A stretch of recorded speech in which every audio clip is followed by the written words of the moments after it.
Muito boa noite, amados irmãos, amadas irmãs, amigos, amigas, alunos, alunas, ex-alunos, ex-alunas, os meus familiares. Vamos aí para a nossa leitura da Palavra de Deus, a Bíblia.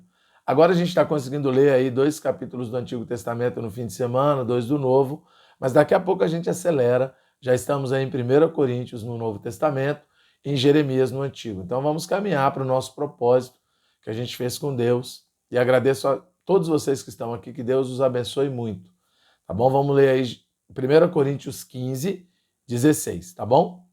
Irmãos, venho lembrar-vos o evangelho que vos anunciei, o qual recebestes e no qual ainda perseverais. Por ele também sois salvos. Se retiverdes a palavra tal como vô-la preguei, a menos que tenha escrito em vão.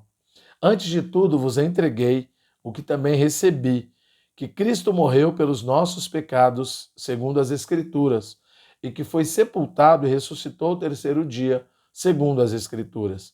E apareceu a Cefas e depois aos 12, depois foi visto por mais de 500 irmãos de uma só vez, dos quais a maioria sobrevive até agora, porém alguns já dormem. Depois foi visto por Tiago, mais tarde por todos os apóstolos, e afinal, depois de todos, foi visto também por mim, como por um nascido fora de tempo, porque eu sou o menor dos apóstolos, que mesmo não sou digno de ser chamado apóstolo, pois persegui a igreja de Deus. Mas, pela graça de Deus, sou o que sou, e a sua graça que me foi concedida não se tornou vã.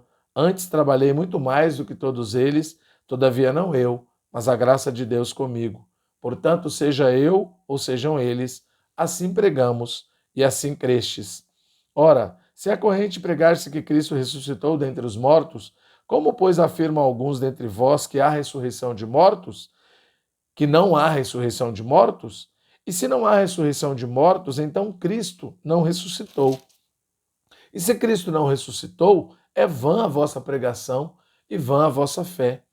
E somos tidos por falsas testemunhas de Deus, porque temos asseverado contra Deus que ele ressuscitou a Cristo, ao qual ele não ressuscitou, se é certo que os mortos não ressuscitam. Porque se os mortos não ressuscitam, também Cristo não ressuscitou. E se Cristo não ressuscitou, é vã a vossa fé, e ainda permaneceis nos vossos pecados. E ainda mais, os que dormiram em Cristo pereceram. Se a vossa esperança em Cristo se limita apenas a esta vida, somos os mais infelizes de todos os homens.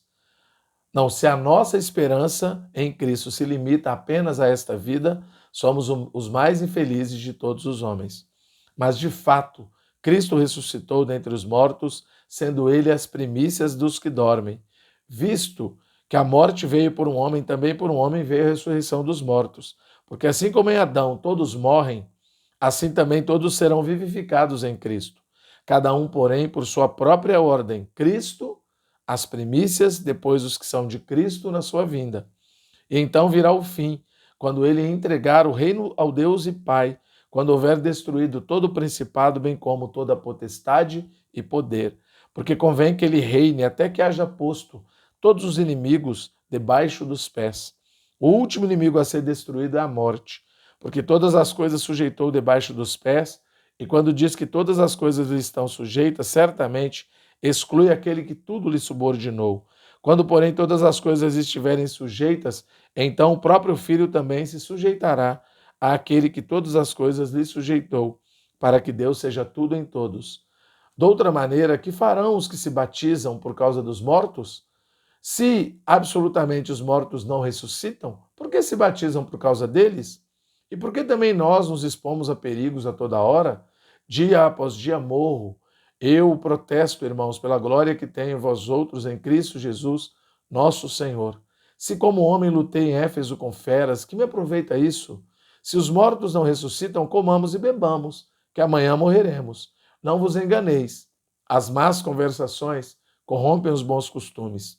Tornai-vos à sobriedade como é justo e não pequeis, porque alguns ainda não têm conhecimento de Deus. Isto digo para vergonha vossa. Mas alguém dirá: como ressuscitam os mortos? E em que corpo vêm? Insensato, o que semeias não nasce se primeiro não morrer. E quando semeias, não semeias o corpo que há de ser, mas o simples grão, como de trigo ou de qualquer outra semente.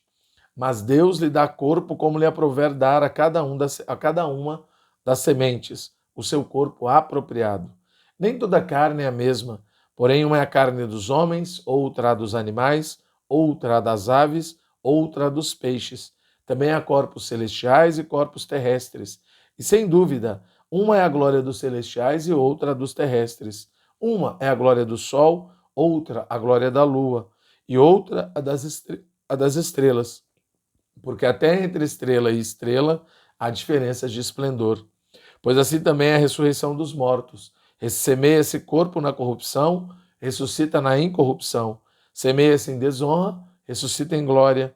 Semeia-se em fraqueza, ressuscita-se em poder. Semeia-se corpo natural, ressuscita corpo espiritual. Se há corpo natural, há também corpo espiritual. Pois assim está escrito: o primeiro homem, Adão, foi feito alma vivente. O último Adão, porém, é espírito vivificante. Mas não é o primeiro o espiritual, e sim o natural. Depois o espiritual. O primeiro homem formado da terra é terreno. O segundo homem é do céu.